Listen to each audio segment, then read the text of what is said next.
Hi உறவுகளே, எல்லோரும் எப்படி இருக்கீங்க? நல்லா இருக்கீங்களா? மாலை இனிய வணக்கம். நாங்கள் எல்லோரும் டீ சாப்பிடுவோம். நாங்கள் டீ சாப்பிட்றோம்.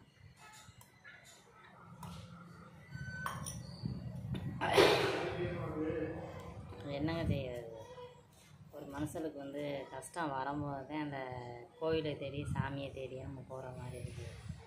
அதெல்லாம் போக மாட்டோம், நம்ம வேலையை பார்த்துட்டு நம்ம இருக்கிறோம். என்ன செய்கிறது? 2 நாளாக கோயிலுக்கு போய் தர்றாங்க. மனசுக்கு அமைதியே கிடையாது, நிம்மதி இல்லை. அதனால் சாமியை நாம் போய் பார்த்துட்டு வருவோம். என்னன்றது மனுஷனோட ஆறுதல் இல்லாட்டியும் கூட சாமிகிட்ட போயிட்டு மனசு விட்டு பேசிட்டு வருவோம் அப்படின்ட்டு தான் சாமியை தேடி போகிற மாதிரி இருக்குது. என்ன செய்கிறது? இந்த முருகன் கோயிலுக்கு போனால் ஃபுல்லாக ட்ரெஸ் ஃபுல்லாக கிடந்துச்சு, எல்லாத்தையும் துவைச்சி